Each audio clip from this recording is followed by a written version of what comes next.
Virus महामारी की दूसरी लहर भारत को और तगड़ी चोट देकर जा रही है। पिछले 24 घंटों में 1 लाख से ज्यादा नए मामलों का पता चला, जो अब तक का रिकॉर्ड है। अमेरिका के बाद भारत दूसरा ऐसा देश बन गया है जहां एक दिन में 1 लाख से ज्यादा मामले आए।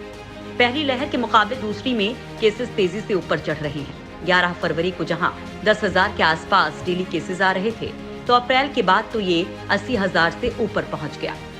और अब ये महामारी शुरू होने के बाद अब तक का सबसे तेज उछाल है।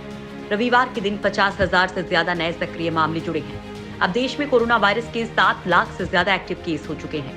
3 दिन पहले ही एक्टिव केसेस ने 6 लाख का आंकड़ा पार किया था। तो वहीं पिछले 5 दिन से देश में कोरोना वायरस से रोज 400 से ज्यादा मरीजों की मौत भी हो रही है। देश में आने वाली हैं कई और वैक्सीन। कोरोना से जंग के लिए पूरा देश तैयार है और वैक्सीनेशन के तीसरे चरण में डोज देने की शुरुआत भी हो चुकी है। अब तक 7 करोड़ 90 लाख लोगों को डोज लगाई जा चुकी हैं। तो वहीं आने वाले दिनों में कई और वैक्सीन को भी मंजूरी मिल सकती है, क्योंकि देश में एक बड़ी आबादी अभी भी टीकाकरण से दूर है और कोरोना का नया म्यूटेशन और विदेशी स्ट्रेन देश में तेजी से संक्रमण फैला रहा है। स्वास्थ्य मंत्री डॉक्टर हर्षवर्धन ने कहा कि 7 वैक्सीन ऐसी हैं जिन्हें आने वाले चंद महीनों के अंदर अनुमति मिल जाएगी। इन 7 में से 2 वैक्सीन तो ऐसी हैं जिन्हें अप्रैल के महीने में ही मंजूरी मिल सकती है, जिसमें सबसे पहला नंबर आता है रूस की वैक्सीन स्पुतनिक वी का, जिसका उपयोग रूस समेत कई देशों में किया जा रहा है, जिसने drugs controller general of India की कमेटी के पास आपातकालीन उपयोग की अर्जी दी है। हालांकि अभी कमेटी ने कुछ और डेटा मांगा है। रूस समेत कई देशों में इसका प्रयोग किया जा रहा है। वहीं दूसरे नंबर पर है गुजरात की जायडस कैडिला की वैक्सीन, जो डीएनए से बनी है और जिसे लगाने के लिए माइक्रोनीडल का प्रयोग किया जाएगा, यानी इंजेक्शन लगाने में दर्द नहीं होगा। ये वैक्सीन अभी तीसरे चरण के ट्रायल में है। वहीं इसके बाद देश में जॉनसन एंड जॉनसन की वैक्सीन को भी अप्रूवल दिया जा सकता है। इस वैक्सीन की 1 डोज ही काफी है, यानी व्यक्ति को 2 बार इंजेक्शन लगवाने और टीकाकरण केंद्र पहुंचने की जरूरत नहीं होगी। तो वहीं देश की भारत बायोटेक नेजल वैक्सीन भी बना रही है। भारत बायोटेक ICMR वैक्सीन का ये आधुनिक वर्जन है, जिसमें इंजेक्शन नहीं बल्कि नाक में ड्रॉप डालकर वैक्सीन दी जाएगी, जिसका ट्रायल भी शुरू हो चुका है। नई वैक्सीन म्यूटेशन और स्ट्रेन के खिलाफ ज्यादा कारगर साबित हो सकती है। देश के 8 राज्यों में हालात बेहद खराब।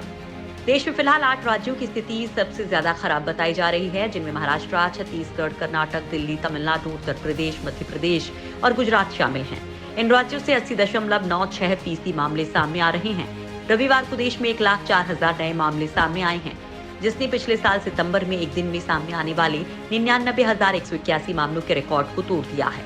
स्थिति को देखते हुए पीएम मोदी ने रविवार को हाई लेवल मीटिंग की थी। इससे पहले शनिवार को 92,961 कोरोना के मामले सामने आए थे। पिछले कुछ हफ्तों में कोरोना के मामलों में 39% का इजाफा हुआ है। कोरोना के इन बढ़ते मामलों में देश को सबसे खराब प्रकोप वाले देशों में शीर्ष पर पहुंचा दिया है। महाराष्ट्र में वीकेंड लॉकडाउन। महाराष्ट्र में कोविड-19 का प्रकोप रुकने का नाम नहीं ले रहा है। रविवार को वहां 57,000 से ज्यादा नए मामले सामने आए, तो राज्य में पहली बार 50,000 से ज्यादा केस दर्ज किए गए हैं। कोरोना के बढ़ते मामलों को देखते हुए महाराष्ट्र सरकार ने वीकेंड लॉकडाउन की घोषणा कर दी है। शुक्रवार रात 8 बजे से सोमवार सुबह 7 बजे तक कठोर लॉकडाउन रहेगा। इसके अलावा बाकी दिनों में, यानी सोमवार से शुक्रवार तक रात 8 बजे से सुबह 7 बजे तक नाइट कर्फ्यू लागू होगा और दिन में धारा 144 लागू रहेगी, यानी एक साथ 5 लोग एक जगह पर इकट्ठे नहीं हो सकेंगे। आवश्यक सेवाओं में लगे लोगों को ही रात में निकलने की अनुमति होगी। मॉल, रेस्टोरेंट्स, बार, थिएटर्स, गार्डन, चौपाटी, सिनेमा, नाट्यगृह, सभागृह, धार्मिक स्थल बंद रहेंगे, लेकिन पार्सल सुविधाएं चालू रहेंगी। सब्जी मंडी खुली रहेंगी, लेकिन भीड़ कम करने के लिए नियम बनाए जाएंगे।